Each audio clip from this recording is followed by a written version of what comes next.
ထူးဆန်းသောဝက်လူကြီးအပိုင်းနှစ်ဝေလူဝင်ကျောင်းတော်အတွင်မြတ်စွာဘုရား၏ထံတော်မောက်သို့မထင်နှံဖားရောက်လာကြသောအခါအရှင်မောငလန်ကအကြောင်းစုံကိုလျှောက်ထား၏မြတ်စွာဘုရားကဂိဇကုတောင်ဆောင်မှထိုဝက်လူကြီးမှာပိတာကြီးစီကြောင်းကုံချောရန်တိုက်စကောက်ပြောဆိုခြင်းအမှု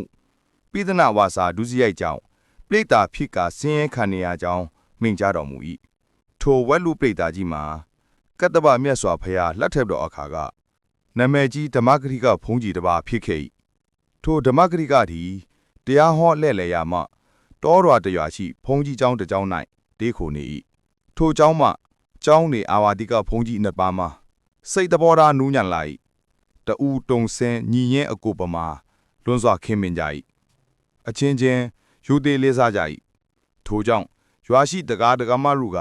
လွန်စွာမှကြည်ညိုကြသဖြင့်အစားစအရာရာဘာမျှလိုလေသည်မရှိအောင်ပြုစုကြသောကြောင့်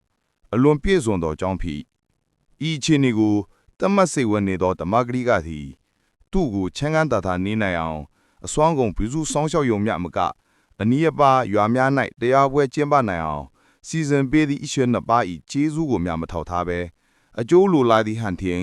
အရှင်နှစ်ပါးကိုဟိုတမျိုးဒီတဖုံပြောကကုန်းတန့်၏အပိုင်းဆက်လေးစောင့်မျှော်ပေးကြပါဦးနော်အခုလိုစောင့်ကြည့်ပေးတဲ့အားလုံးကိုကျေးဇူးများကြီးညင်ပါတယ်ခင်ဗျ channel လေးကို subscribe နှိပ်ပြီးအားပေးပါဦး